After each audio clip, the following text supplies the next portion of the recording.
Bueno, muy buenas tardes, muchas gracias. Un gusto poder compartir esta mesa con Simón y con Felipe. La verdad que es una alegría tenerlos acá por el Manso Guayas. Así que bienvenidos, espero que les está cogiendo el calorcito invernal. Y bueno, sin más preámbulo, creo que estamos en las mejores manos, personas pues cuyo talento y cuyo conocimiento de la ciencia política pues no tiene ninguna duda. Nosotros de una u otra forma hacemos opinión en el universo y de una u otra forma pues estamos vinculados al quehacer político, aunque sea de forma indirecta, pero en todo caso realmente es un gusto tenerlos acá con nosotros, así que sería interesantísimo que ustedes puedan extraerles a ellos la mayor cantidad de conocimientos, de inquietudes, de dudas que puedan ustedes tener en el acontecer político de este 2018, y un poco siguiendo la onda de Andy Wright, pues no solamente ver el 2018, pues sino quizá ver la finalización del mandato de Lenín Moreno, que para no verlo solamente un tema de inmediatez de este año, porque al final del día eso es lo que a ustedes les interesa como empresarios. Entonces, Simón, por favor, con mucho gusto, bienvenido. Muchas gracias, Andrés.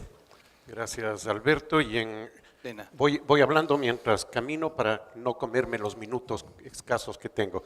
Muchas gracias por la invitación, gracias por la asistencia. Yo voy a hacer una presentación muy breve de algunos escenarios anteriores, o sea, qué es lo que se planteaba cuando recién asumió la presidencia o cuando ganó Lenín Moreno, qué ha pasado y hacia dónde vamos. Esa va a ser muy brevemente en los 7 o 8 minutos que Andrés me da y que me va a cortar el tiempo. Muy bien. Si nosotros vemos la política igual que cualquier otra cosa, igual que en una empresa, igual que en la economía, en fin, siempre hay múltiples factores que intervienen y que determinan las cosas. Entre los factores, perdón, aquí está.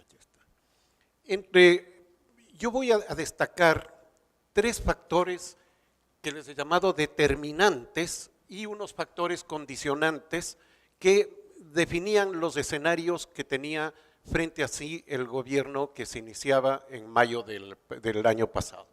Entre los factores determinantes yo destaco la economía, la corrupción y la presencia de Rafael Correa.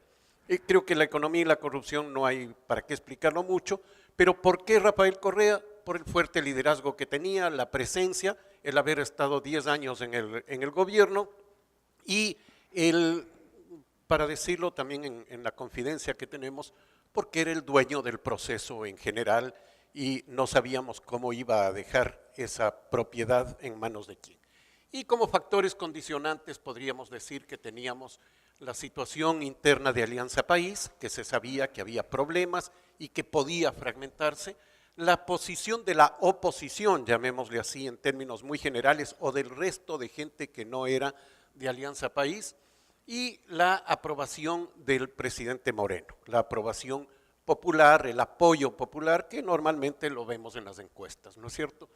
Con estos elementos yo voy a ver rápidamente cada uno de estos factores y qué escenarios se configuraban a partir de cada uno de ellos. Se configuraban, o sea, estoy hablando de, digamos, los primeros días de mayo, uno podía hacer esta especulación que yo voy a hacer ahora. ¿Qué se veía? Que en economía había 2 posibilidades para Lenín Moreno. La una, que tome medidas, ¿no es cierto? Y si tomaba medidas, ¿qué sucedía? ¿Cuáles eran las consecuencias? Que con toda seguridad se iba a oponer Rafael Correa y que podía producirse una ruptura dentro de Alianza País. ¿A qué llevaba esto? Fundamentalmente a una desestabilización del gobierno. Es decir, la consecuencia podía ser muy grave en términos políticos, aunque económicamente fueran necesarias las medidas que tomara el presidente Moreno. Quizá aquí está una explicación de por qué no ha tomado medidas hasta este momento. Si tomaba medidas, sin embargo, por el otro lado, había una viabilidad económica para el país. Es decir, el país podía encontrar un rumbo mucho más adecuado, ¿no es cierto? Y podía políticamente lograr un acercamiento de esto que llamo en términos generales la oposición. ¿Ya? Y esto podía darle una permanencia al gobierno con una nueva alianza. Pero fíjense que estoy poniendo con una nueva alianza lo que en nuestro país, con la tradición que tenemos política, es muy difícil que se den alianzas de gobierno. Podían tal vez darse alianzas en el legislativo, muy por abajo de la mesa, lo que un colega nuestro llama las alianzas fantasmas, pero quizá era muy difícil que se produjera una alianza de gobierno para sacar adelante esto y por lo tanto contrarrestar el otro aspecto negativo que era esa desestabilización del gobierno que podía venir del otro lado. Es decir, aquí ya vemos un panorama complejo en caso de que hubiera tomado medidas. El otro escenario de la economía era no tomar medidas.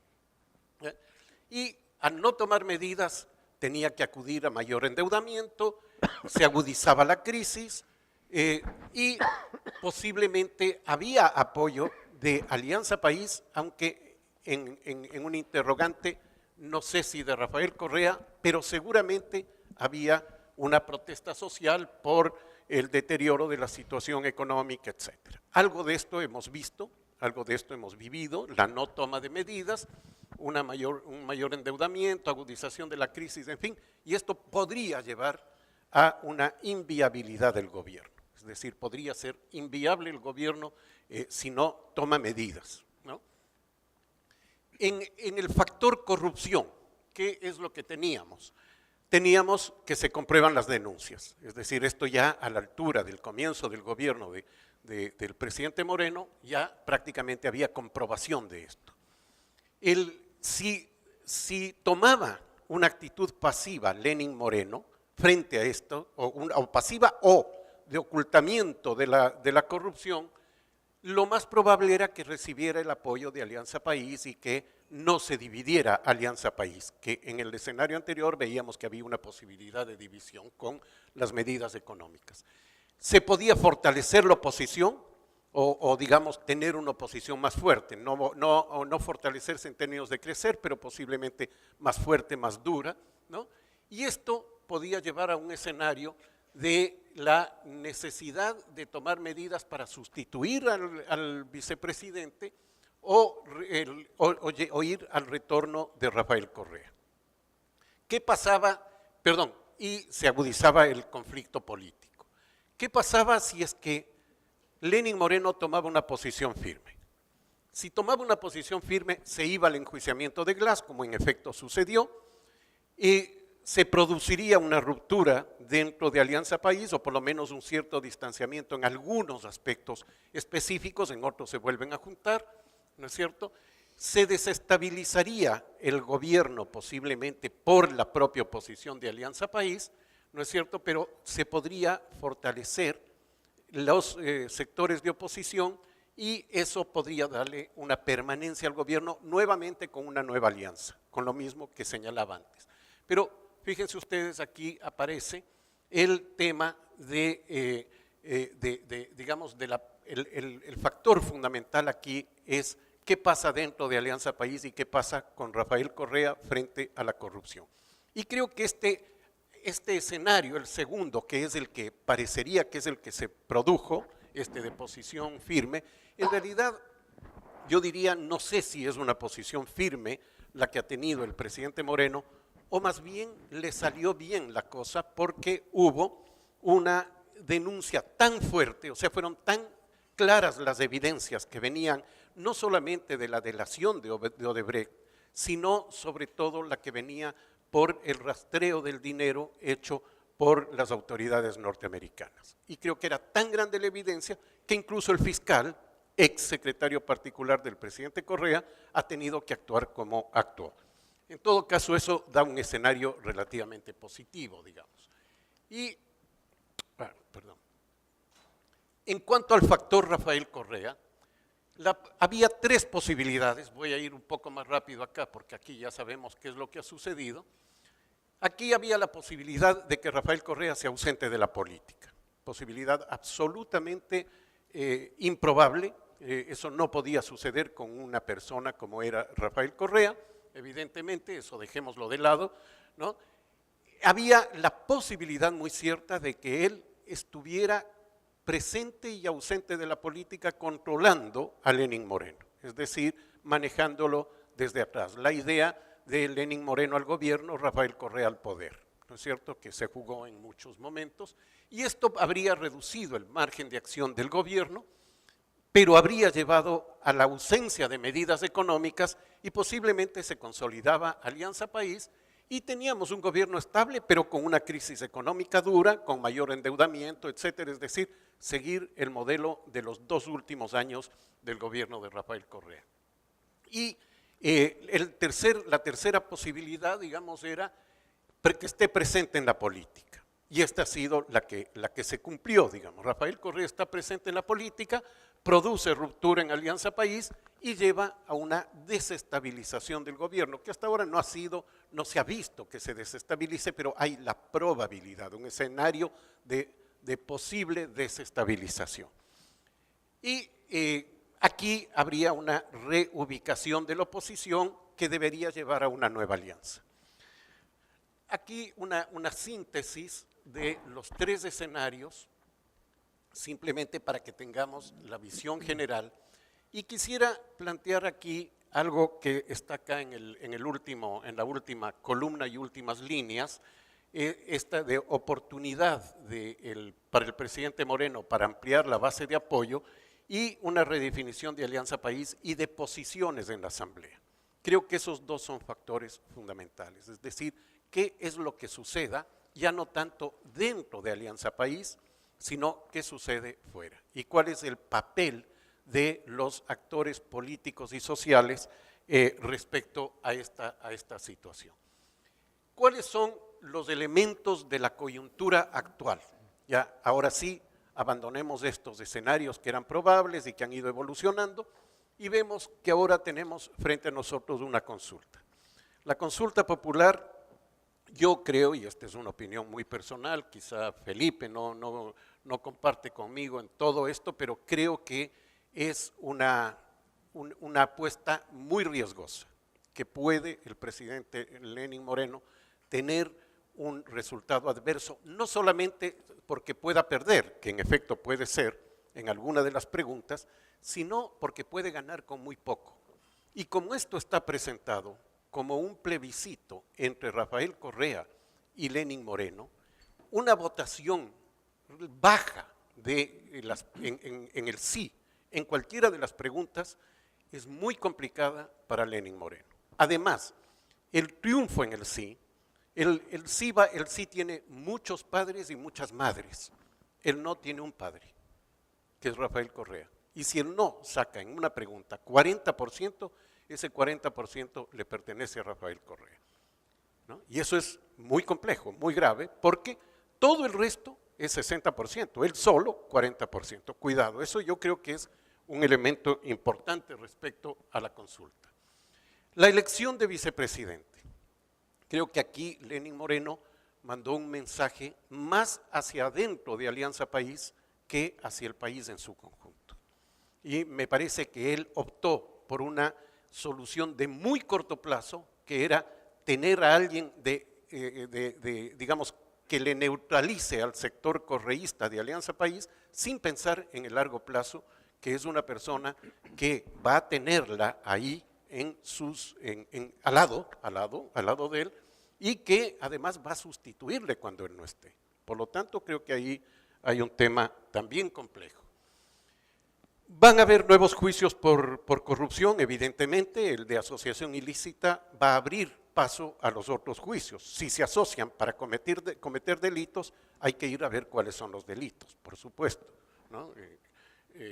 Los abogados saben esto mejor que nadie, ¿no?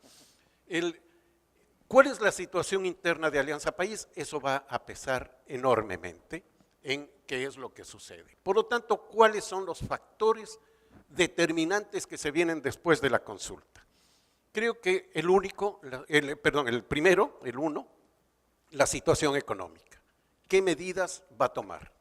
De eso va a depender enormemente no solo lo que sucede en la economía, sino fundamentalmente lo que sucede en la política. Y eso va a ser muy grave y eso tiene prácticamente que ponerse a hacer desde el día 5 de febrero. ¿Cuál va a ser la posición de Rafael Correa? Bueno, aquí va a depender de muchas cosas, pero suponiendo que no fuera enjuiciado, en fin, y que siga en la política, creo que este va a ser un factor determinante en los próximos tiempos, aunque gane la pregunta del sí, de la no a la reelección indefinida. Que entre paréntesis se han dado cuenta que las preguntas del sí generalmente son para que no haya algo, es decir, es un sí para no, ¿no? Que es complejo en términos del manejo de la consulta. Y ¿cuál es la posición de los actores sociales y políticos? Es decir, empresarios como ustedes, los trabajadores sindicados, los indígenas, en fin, los partidos de la oposición, ¿cuál va a ser el papel? Y ahí yo veo que hay un gran signo de interrogación. ¿Qué van a plantear? ¿Van a estar dispuestos, sobre todo los actores políticos, no tanto empresariales o trabajadores, sino más bien políticos, van a estar dispuestos a una colaboración directa con el gobierno, por ejemplo? ¿Van a ofrecerle gobiernos de coalición, que serían lo ideal, para un proceso de transición, que es el que se debe hacer? Yo dejo ahí abierta la pregunta porque realmente creo que ese es un tema fundamental. Bueno, esos son los elementos que yo quería presentar, los escenarios anteriores, los que se abren con la consulta, y dejo más bien como interrogantes estos otros elementos que podemos ir conversándolos en el transcurso, digamos, de las preguntas y las reflexiones de ustedes. Muchas gracias.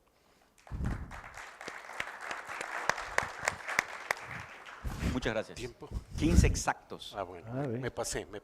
Dijiste que ibas a hablar 8. Dije 8, pero es que es la inflación.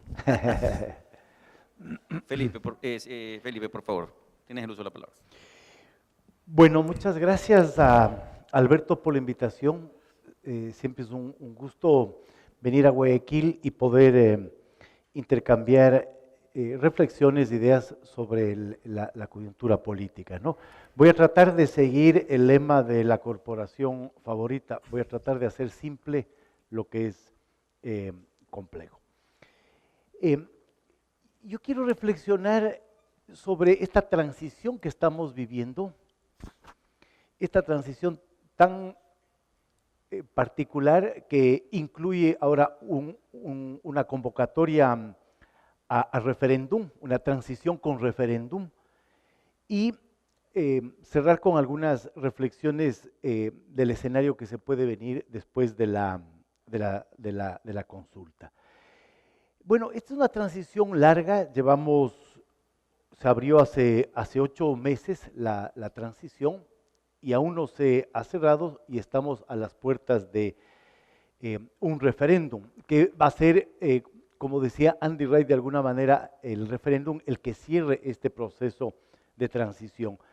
Y esto es un proceso inusual porque nos muestra que lo que está en juego en la política ecuatoriana en este momento o con la elección última que tuvimos, nunca fue la renovación, digamos, de un gobierno dentro de los relevos democráticos normales de un proceso político en una democracia relativamente estable, sino lo que estamos viviendo es el cierre tormentoso, subrayo tormentoso, de un ciclo político.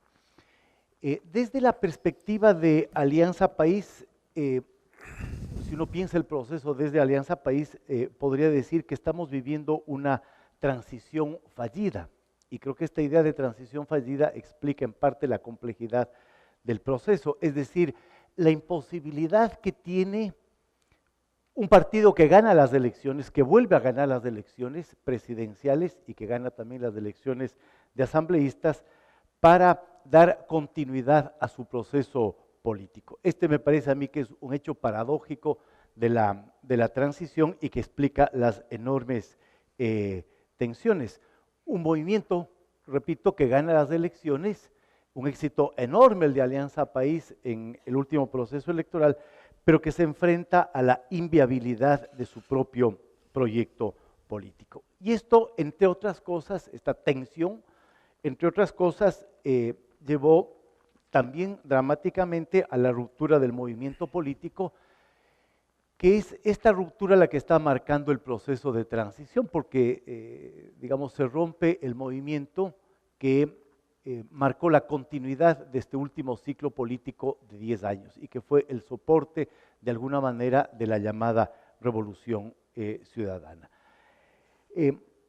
¿Por qué se vuelve inviable la continuidad de la Revolución Ciudadana a pesar del triunfo de Alianza País en las elecciones? Voy a mencionar rápidamente 4 aspectos que me parece que explican esta inviabilidad. La primera, y que ayudan a entender la complejidad de la transición. La primera es la polarización política y la imposibilidad de sostener esta polarización después del resultado de la segunda vuelta electoral, que fue un resultado muy estrecho, muy apretado entre los dos candidatos finalistas. Y de alguna manera me parece que el escenario que estamos viviendo en este momento, y voy a referirme a esto un poco más adelante, es el escenario que quedó planteado en el Ecuador después de la segunda vuelta electoral. Este casi empate entre el candidato oficialista, Lenín Moreno, y el candidato opositor Guillermo Lasso. Imposible entonces sostener la polarización política y la exigencia que tenía la Revolución Ciudadana de repensar la lógica gubernamental y el estilo de conducción política. El segundo punto que hace inviable la continuidad del proceso es la corrupción. O sea, la corrupción se les vino encima muy rápidamente.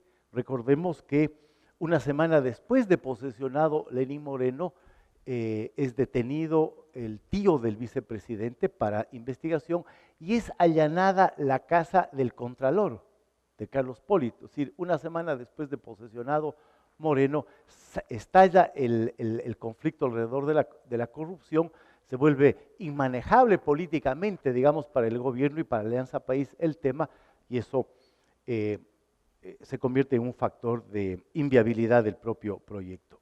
El tercer aspecto es todo el debate alrededor de la mesa servida y la crisis económica. El gobierno empieza a descubrir y a transparentar las cifras fiscales y de endeudamiento, y eso cambia totalmente el escenario y el panorama de la gestión gubernamental. Y el cuarto punto es el propio legado de la Revolución Ciudadana. Se empieza a desmantelar, a desmontar este mito de un proceso de grandes transformaciones y de grandes cambios, y lo que muestra es más bien un proceso con enormes deficiencias que no puede ser continuado, sino que requiere una serie de correcciones inmediatas. Estos 4 factores, a mi juicio, lo que hacen es agravar, precipitar, acelerar algo que algunos analistas ya habían anticipado: la dificultad del relevo de liderazgo político dentro de Alianza País y en la Revolución Ciudadana.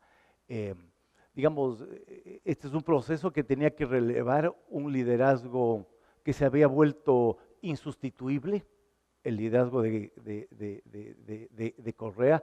Estábamos saliendo de un régimen caudillista, de un régimen populista, y la transición, el relevo de liderazgo en este tipo de regímenes políticos es muy compleja.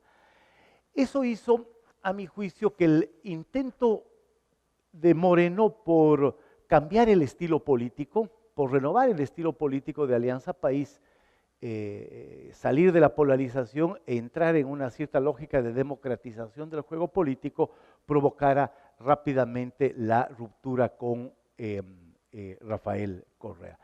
Cuando uno ve a la distancia el proceso, digamos, es muy fácil reflexionar ex post, ¿no? Pero cuando uno ve a la distancia el proceso, primero concluye que era imposible la continuidad de la Revolución Ciudadana, porque el contexto no lo permitía, y en segundo lugar, la renovación del proyecto, que fue lo que intentó, a mi juicio, inicialmente Moreno, también era imposible porque eso llevaba indefectiblemente a un conflicto de liderazgo, a una disputa de liderazgo con Correa. Como sabemos, el liderazgo de Correa no estaba para ser cuestionado, no estaba para ser impugnado, estaba simplemente para ser aclamado. Es la ruptura de liderazgo dentro de Alianza País la que alarga la transición, porque el principal objetivo político del gobierno se convierte en sacar a Correa de la escena política. Y es desde esa lógica que se piensa el referéndum y la consulta, ¿no? Eliminar la figura de la reelección indefinida para dejar afuera de la escena política a Correa.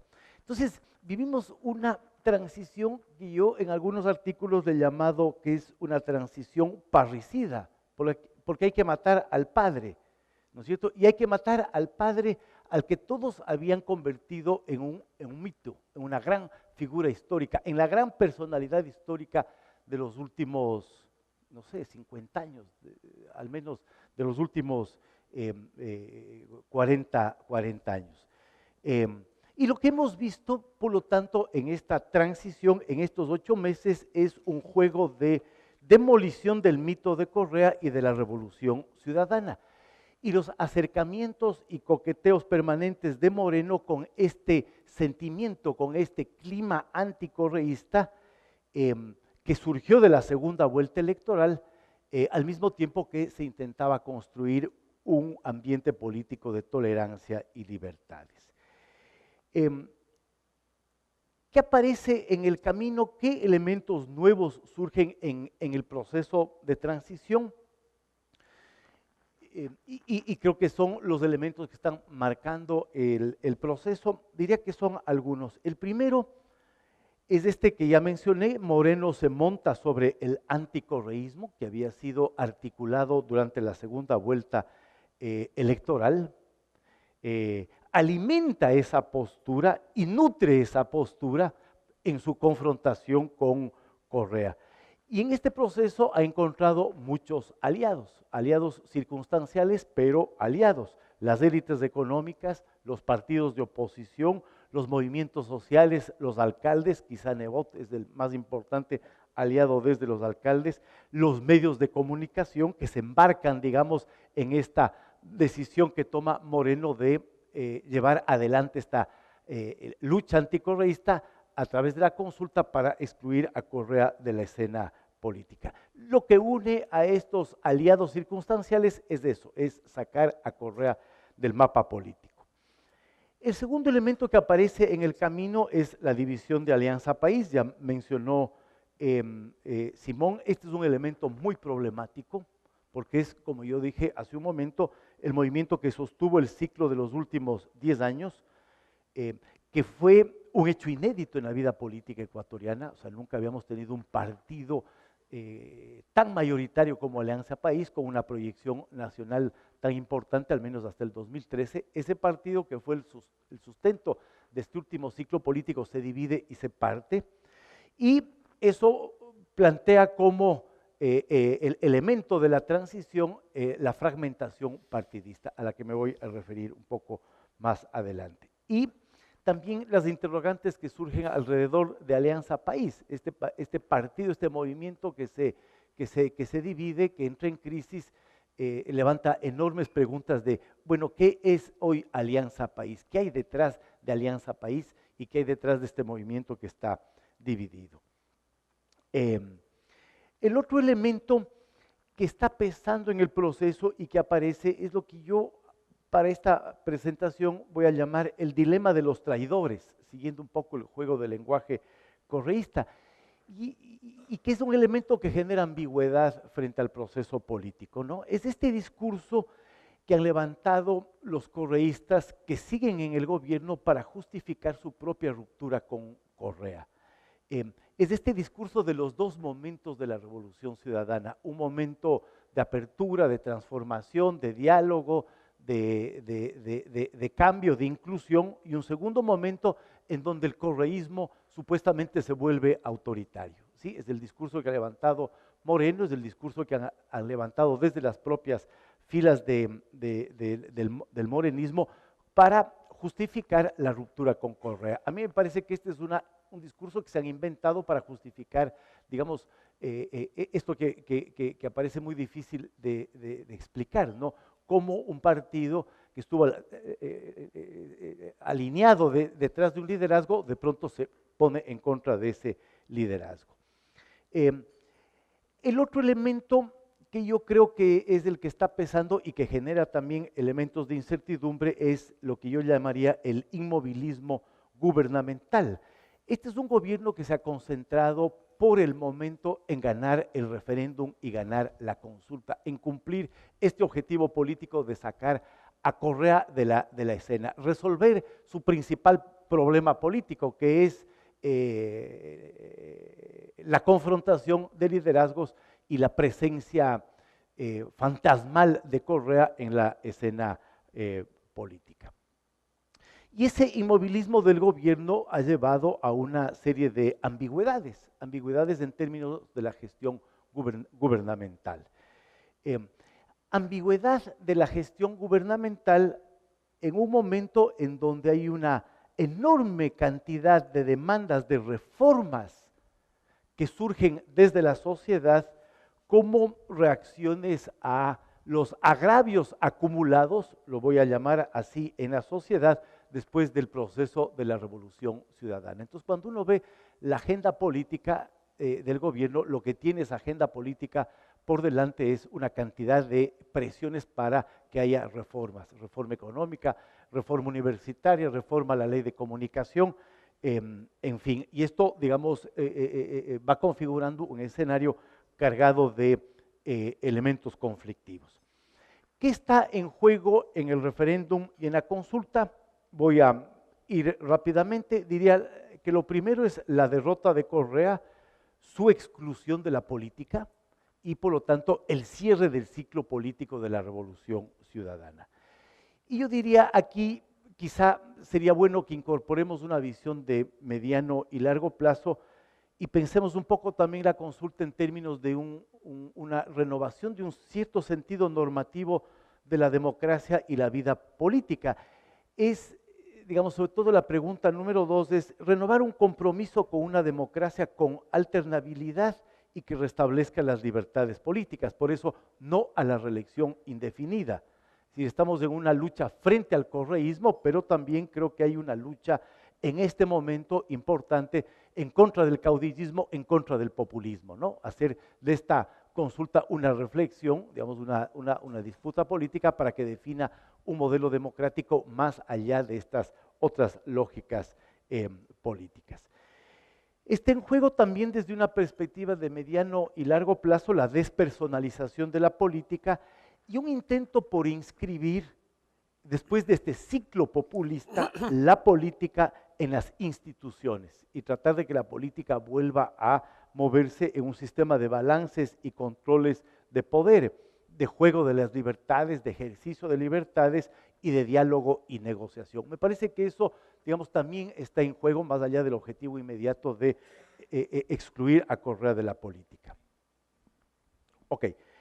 El tercer elemento que está en juego y que es tal vez el más complejo es que el fin de la transición va a abrir una lucha que yo creo que ya está abierta por definir la agenda gubernamental postcorreísta.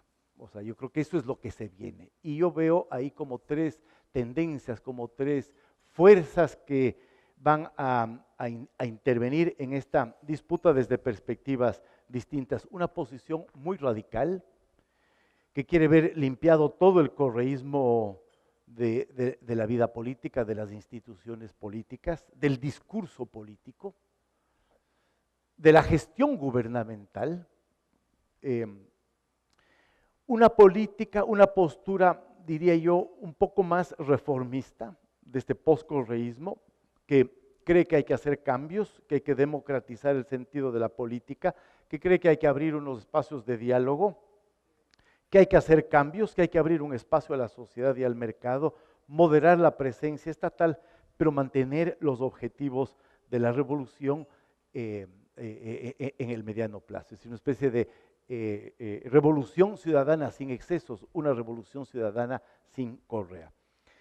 Y una tercera posición me parece en esta definición de un horizonte postcorreísta que yo la definiría como caótica, sin brújula, que marca aperturas, pero que es carente de generar una voluntad política alrededor de un proceso de renovación. Y diría, esta es la posición del gobierno del presidente Moreno, ¿sí? Que incorpora socialistas al Ministerio de Defensa, que se apoyen aliancistas progresistas y democráticos, que incorpora radicales. La vicepresidenta viene de los sectores más radicales de Alianza País, que que tiene grupos liberales dentro del gabinete y que tiene funcionarios del correísmo conversos. Esta cosa que no sabemos bien qué es el gobierno, ¿no es cierto? Esta especie de caos ideológico que no tiene una brújula, que ha abierto un proceso de diálogo y en ese proceso de apertura ha generado una serie de interrogantes. Y el otro elemento que yo creo que se pone en juego y que ya está sobre la escena política es un presidente sin mayoría parlamentaria, débil, que a la larga siempre es un elemento peligroso y desgastante, ¿no? Tener que interactuar con la Asamblea sin tener un bloque mayoritario. Los temas de mayor fricción van a ser el económico, como decía Simón, creo que el tema de la política exterior y una enorme lucha ideológica por sacar al correísmo de la escena política, sacar al correísmo de las instituciones del Estado, sacar al correísmo de la manera como pensamos la gestión gubernamental. Entonces, digamos, si puedo resumir un poco el escenario al que nos veremos abocados después de la consulta, es que vamos a pasar de este intento de diálogo y de concertación a un escenario de presiones y de críticas sobre el gobierno. Y esta idea de que la transición, digamos,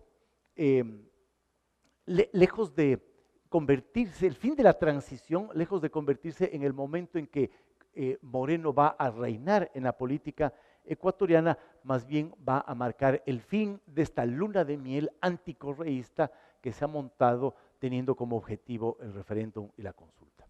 Muchas gracias.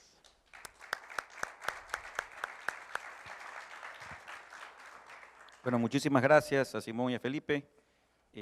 Yo, como tengo micrófono, me voy a tomar la atribución de formular una pregunta para cada uno, un poco de algunas dudas que a mí me quedaron. En el factor Rafael Correa, Simón, tú decías que va a haber una reubicación de la oposición necesariamente y que coincide al final con lo que dice Felipe respecto a estas mayorías móviles que se van a dar y que acabamos de verlas con la elección de la vicepresidenta de la República.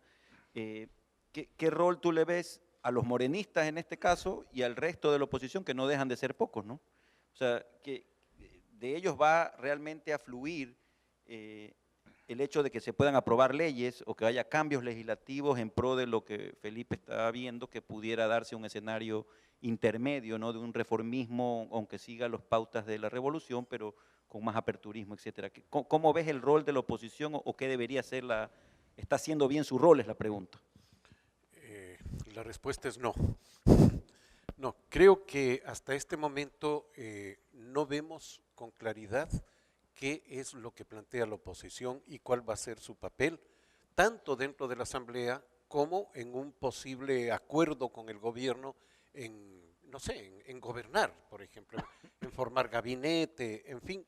Yo creo que no hay ninguna línea al respecto.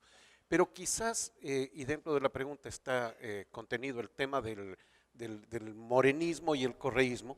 Yo creo que la corrupción, o ya los casos de corrupción y los próximos juicios, me parece que van a decantar ese tema. Y creo que van a marcar ya claramente la diferencia entre morenistas y correístas. Me parece que eso sí se va a aclarar y creo que va a quedar un grupo más bien reducido de fieles correístas y un grupo un poco más grande de morenistas.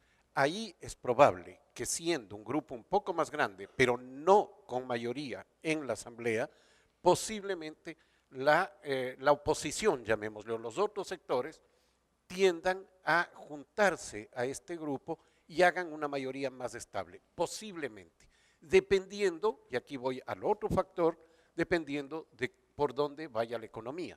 Porque ya sabemos, en el país, ningún partido quiere apoyar medidas económicas que tengan un mínimo costo social. Aunque sea el más mínimo costo, los partidos políticos o las fuerzas políticas en general no van a apoyar una política, llamémosle de ajuste, aunque no fuera de los ajustes de los años 80 o 90, ¿no? Pero creo que entonces va a depender mucho de esos factores. Por un lado, qué pasa entre el morenismo y el correísmo, que creo que va a ser más claro por el tema corrupción, y qué pase con las fuerzas de la oposición llamada oposición en este momento. Digamos. Ya, entonces, en esa línea, yo quisiera preguntarte, y otra de las dudas que a mí me quedaron, en el escenario eventual, ayer estuve en una radio y vi las últimas encuestas y pues faltan menos de 20 días para las elecciones. Por una experiencia, es imposible, por más campaña que salga a hacer Rafael Correa, parece que esto ya es inevitable, el triunfo del sí, habrá que ver en qué porcentajes, pero poniéndonos en un escenario que tú planteabas de un 40% en X preguntas o en la más importante, muy bien, en ese posible escenario, ¿tú lo ves a Rafael Correa reinsertándose en la política o en una eventual candidatura a la alcaldía de Guayaquil? ¿Eso lo envalentonaría, por llamarlo de alguna forma? ¿O se regresa a Bélgica y bueno, ya hice lo que tenía que hacer, pues hice mi último esfuerzo, ya no tengo reelección, me regreso? No, esa última posibilidad yo no la veo. Yo creo que él va a seguir presente en la política ecuatoriana. No puedo decir si va a ser candidato a algo, a la futura asamblea, a la alcaldía de Guayaquil o a la presidencia con alguna interpretación de la Corte Constitucional, como lo hizo Bolivia recientemente, pasándose por encima de un referéndum, ¿no? Entonces, pero él va a estar presente, va a estar presente. Yo creo que eso es inevitable. O sea, Rafael Correa encerrado en su ático en Bélgica, imposible, imposible. Si hasta se le cae el mapa ahí atrás de él cuando está hablando, eso no puede aceptar. No. Felipe, aquí tengo, en cuanto a tu exposición, me gustó mucho el tema de los dilemas de los traidores, ¿no? Pero en este juego a mí me gustaría, más allá de que no es el caso puntual, ¿qué rol está jugando aquí el Contralor General del Estado? O sea, veo que está teniendo, más allá, no sé si se está haciendo puntos para mantenerse en el puesto, pero más allá de eso, me parece que está teniendo un rol muy importante en esto que ustedes dos han visto como esta lucha de sacar a Rafael Correa del escenario político. Incluso ha habido ya una notificación ahora al expresidente Correa. Es decir, esto es un tema de transición, parte de la transición, esta participación del Contralor.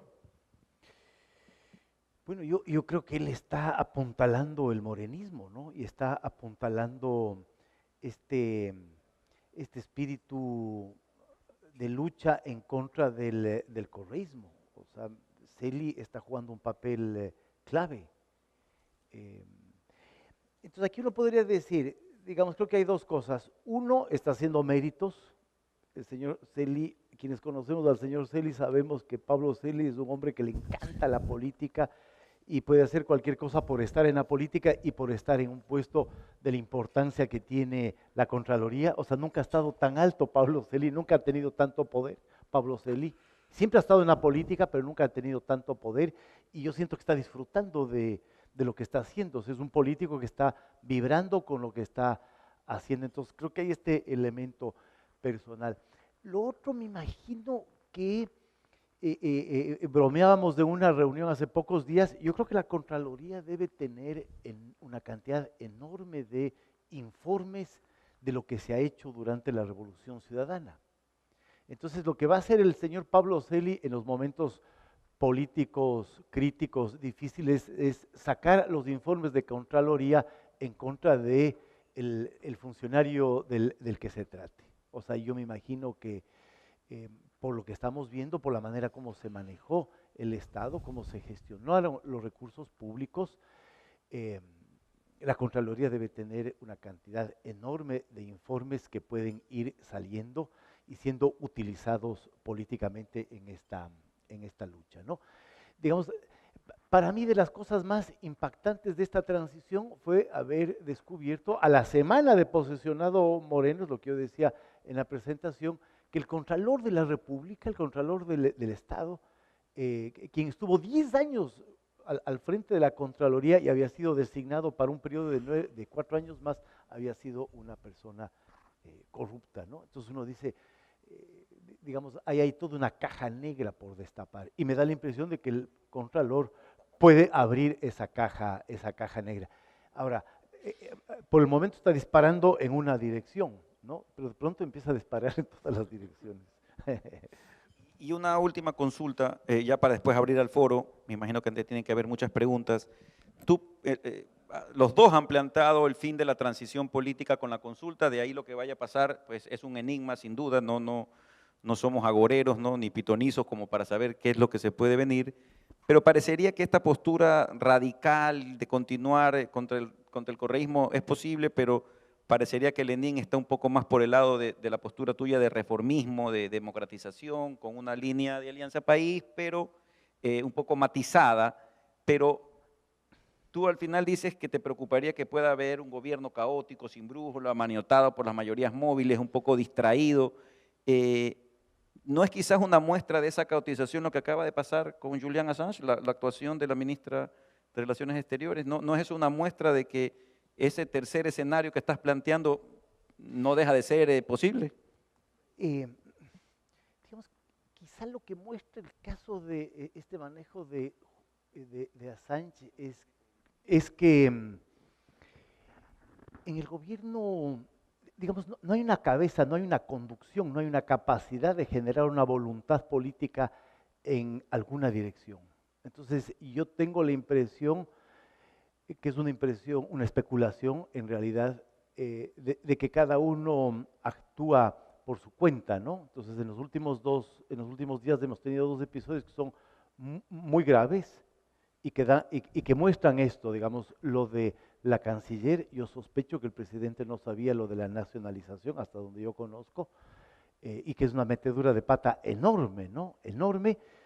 Y por otro lado, esta decisión del ministro de Economía de utilizar una parte de los recursos destinados a la reconstrucción de Manabí y Esmeraldas, que le ha generado problemas. Entonces, mi visión es un gobierno muy heterogéneo, que jala en muchas direcciones, y la ausencia de una voluntad política que pueda articular esos múltiples intereses, esas múltiples orientaciones, esos múltiples rasgos ideológicos que hay en el gobierno en una cierta dirección. Y lo del reformismo aliancista, digámoslo así, que uno podría haber anticipado como posición de Moreno, salta o despierta sospecha con la designación de Alejandra Vicuña, ¿no?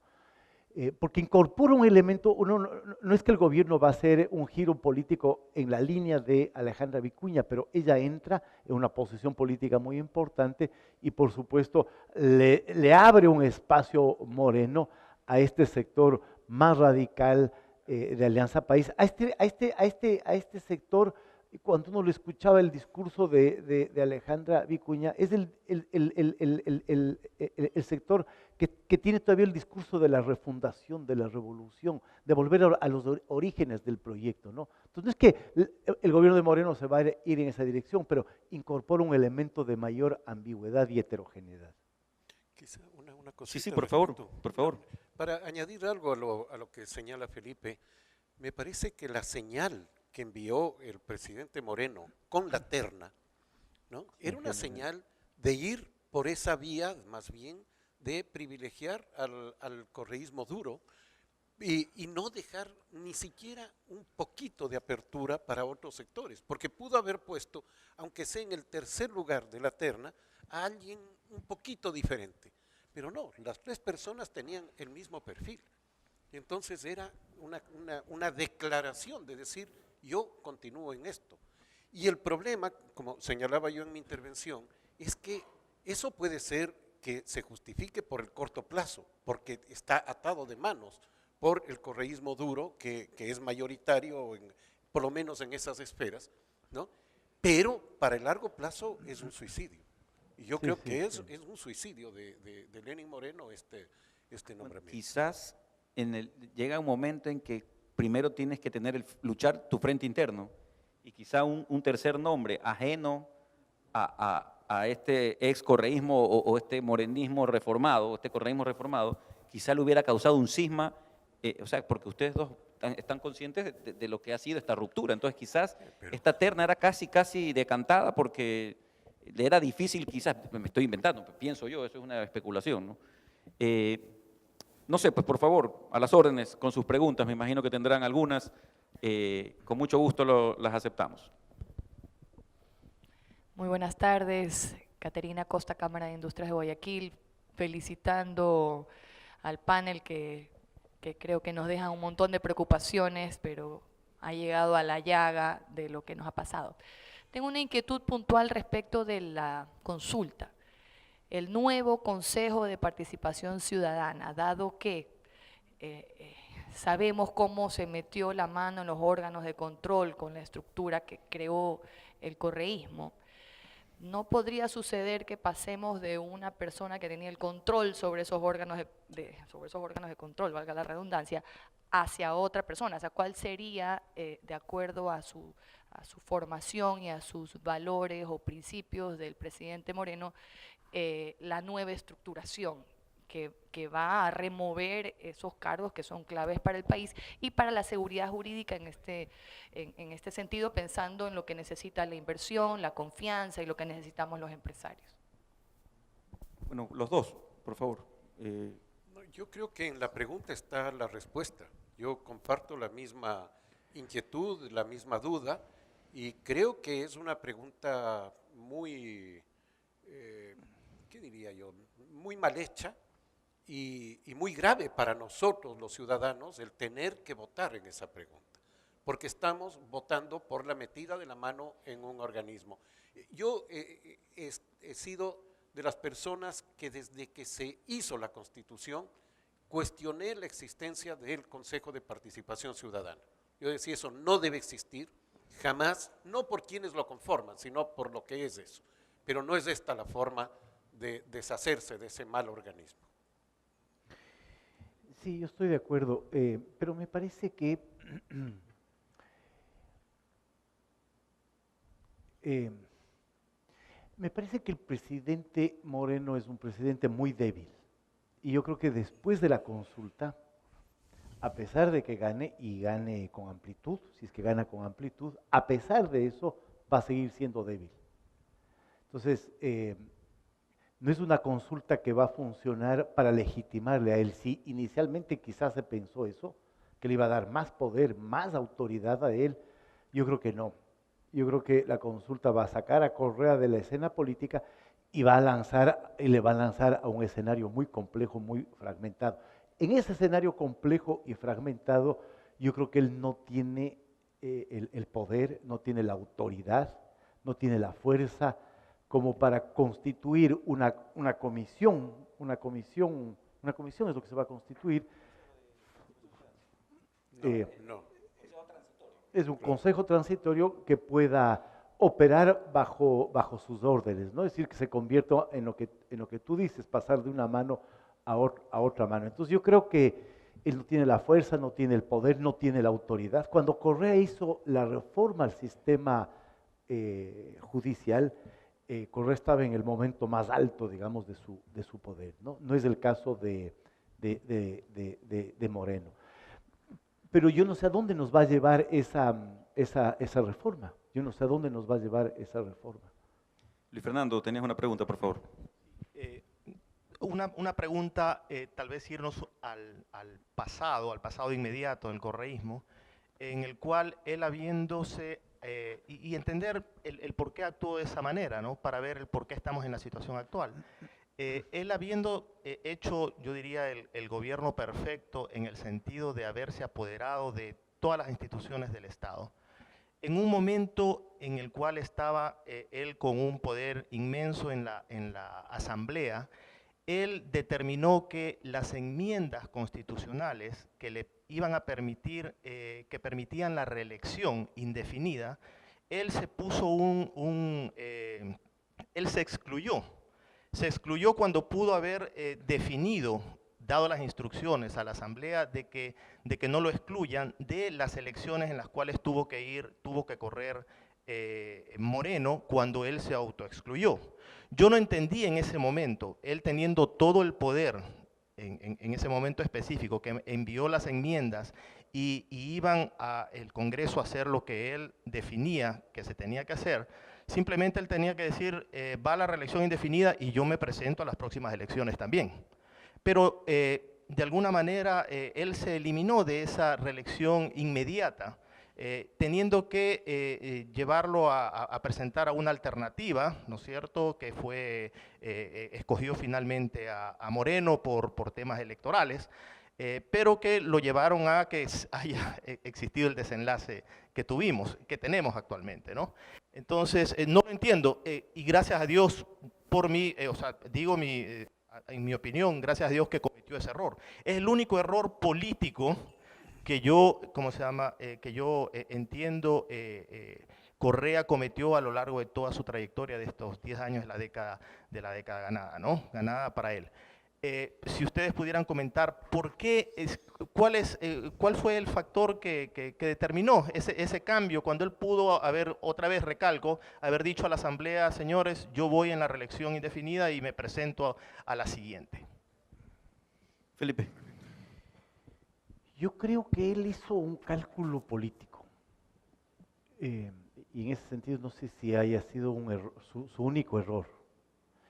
Yo creo que él hubo varios factores, creo yo. Uno, que todas las enmiendas constitucionales fueron muy desgastantes para el gobierno. O sea, el gobierno nunca quiso hacer una enmienda constitucional vía referéndum, porque sabía que el tema de la reelección indefinida no era un tema que tenía simpatías de la ciudadanía. Todas las encuestas mostraban eso. A pesar de esa oposición a la ciudadanía, el gobierno impuso la enmienda constitucional. Entonces yo creo que tuvo un costo político. Segundo, creo que la reelección indefinida fue la respuesta de Alianza País a su propia debilidad, porque ellos perdieron las elecciones locales del 2014, y cuando perdieron las elecciones locales del 2014, en lugar de hacer una reforma del movimiento, de hacer una crítica del movimiento, porque esa derrota mostró que el movimiento, como dijo el propio Correa, era una ficción en los territorios, en vez de rehacer el movimiento, optaron por la reelección indefinida, es decir, consagrar el movimiento a la figura de Correa. Entonces, era un gesto de debilidad la reelección indefinida. No podía haber revolución ciudadana sin Rafael Correa. Entonces, creo que la enmienda fue costosa. Creo que habían perdido las elecciones del 2014. Bueno, no es que creo, perdieron las elecciones del 2014.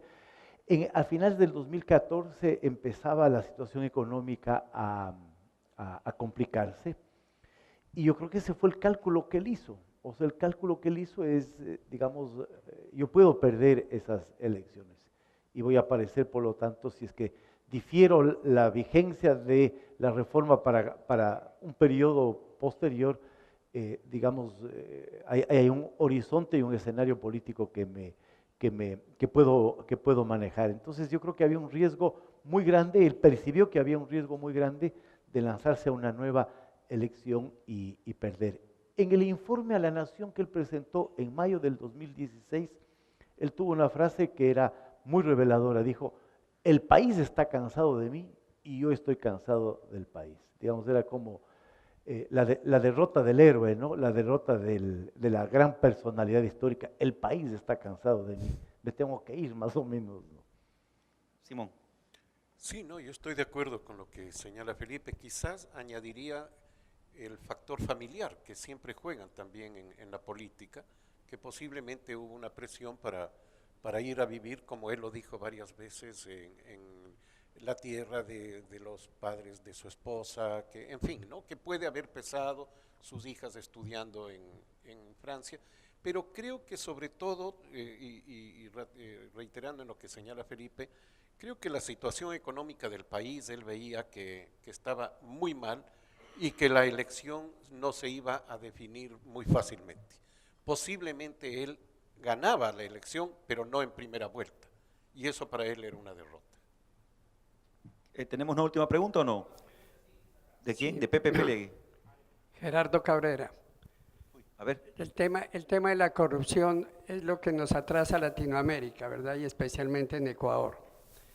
¿Por qué los partidos políticos, con el juicio el juicio al vicepresidente Jorge Glass, dejaron solo a César? Inclusive el procurador no asistió. Si no hubiera sido, pienso yo humildemente, que si no hubiera sido por Montúfar y su equipo sacrificando dinero, sacrificando tiempo, sacrificando todo su trabajo, posiblemente hubiera salido Glass liberado. Pepe, tu pregunta también, para las dos preguntas poderlas absorber de una vez, que son las últimas. Aló. Un poco haciendo historia, el gobierno, uno de los gobiernos más largos que ha habido en historia, en tendencia y en personas, es el gobierno de Eloy Alfaro, guardando claro está las distancias, y el gobierno de Rafael Correa, y por continuidad. El uno se ganó a punta de bala, a bayoneta, y el otro se ganó en las urnas, con un sueño. Y aquí es importante la reflexión que quiero hacer, porque eso terminó. A veces uno piensa idílicamente que el gobierno de Eloy Alfaro fue de mil amores, y fue un gobierno muy conflictivo, los gobiernos fueron muy conflictivos. Sí. Hubo mucho caos en esa época. El problema es que leemos en la historia solamente los logros y no leemos la interioridad. De hecho, la muerte de Eloy Alfaro es producto de todo esto, de conflictos internos que terminan habiendo entre los alfaristas y los placistas y toda esta gente que se dividió, que eran los mismos al comienzo. Y ahorita como que veo un parangón, ¿no? Es decir, está pasando algo parecido. El parangón de antes los correístas, ahora son los morenistas, con la diferencia que ahora ya no hay balas para darse, ¿no? Entonces se dan de guantazos, se dicen cosas virándose la cara, el uno no lo recibe al otro el teléfono, pero al final de todo es un conflicto. Y un poco ambos hablaron de que lo que se nos viene posterior a la consulta es una suerte de incertidumbre. Y yo quisiera un poco abonar a eso en términos de que, ¿cómo ven ustedes haciendo ese parangón de las dos realidades históricas? Lo que nos puede estar esperando, más allá de esta incertidumbre que puede haber, porque yo creo que va a haber mucho caos en lo que se nos viene, sumado a que tenemos una oposición que no es oposición en el país, no existe oposición en el país. Yo creo que lo que acababan de mencionar es que tiene que salir un outsider, un ciudadano que no tiene poder político, como Montúfar, y es el que lleva adelante la causa contra Glass y es el que gana la pelea.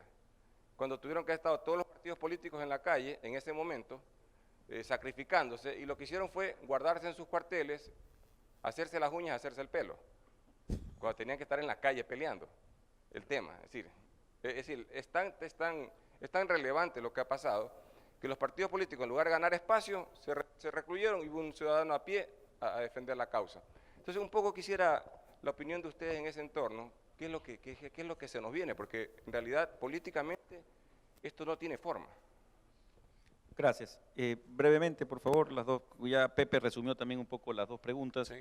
Sí. Adelante, le toca a Simón comenzar. Bueno, sí, primero que nada yo estoy de acuerdo con la opinión de las dos personas sobre César Montúfar.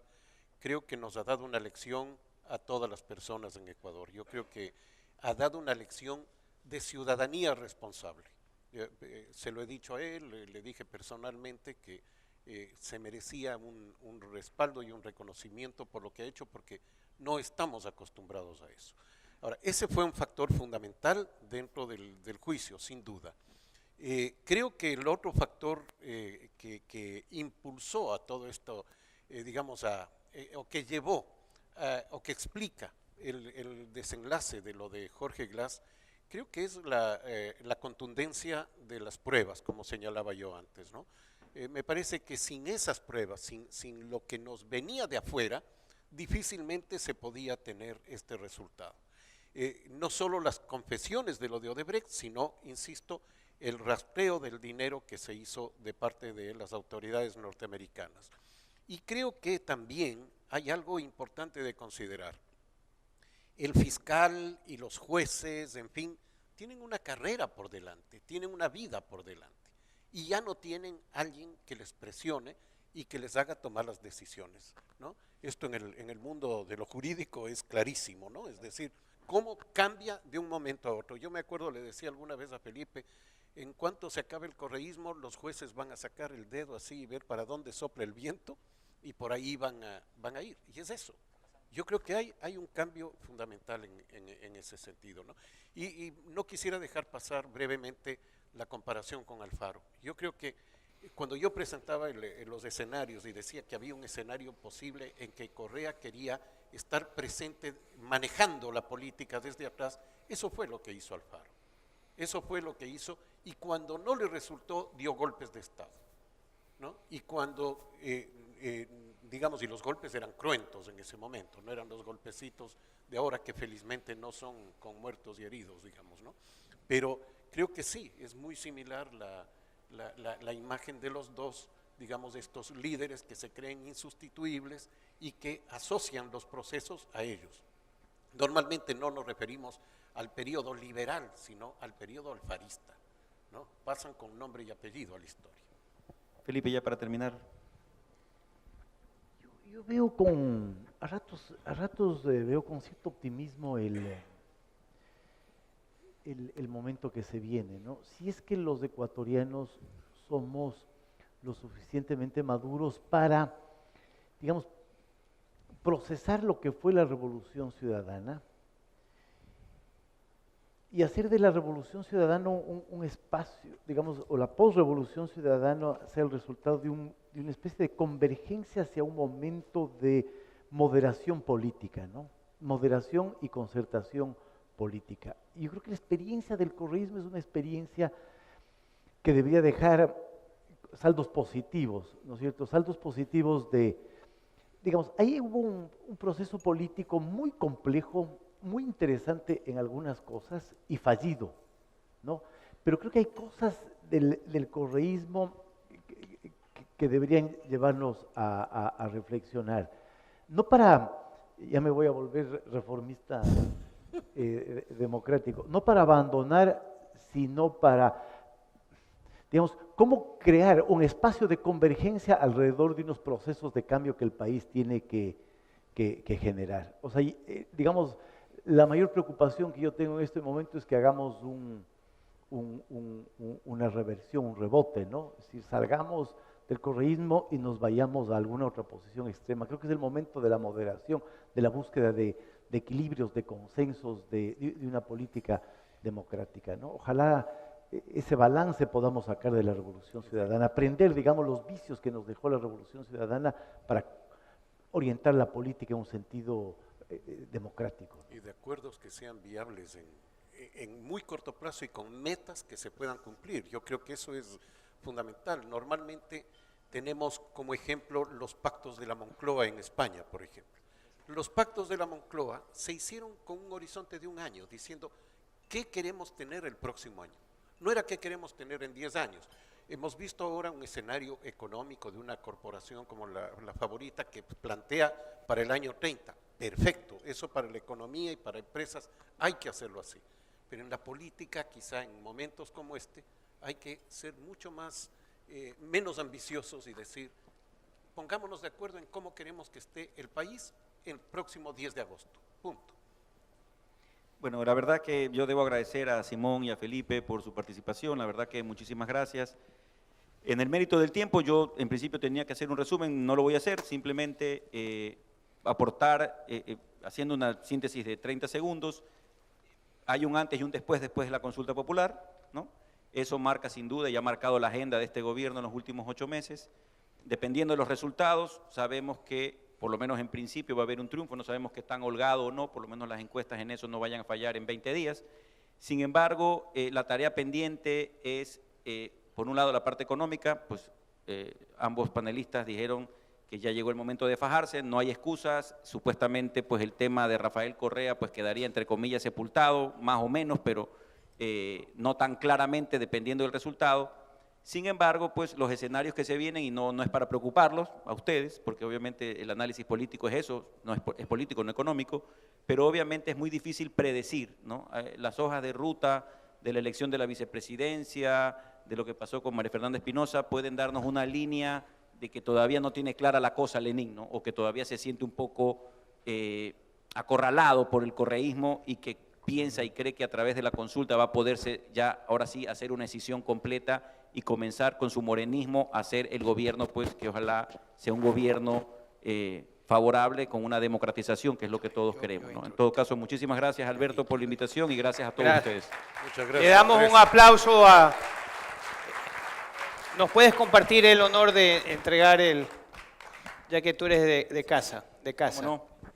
Por favor, The Council confiere el reconocimiento a Felipe Burbano de Lara por su valiosa contribución en el Council en entornos estratégicos.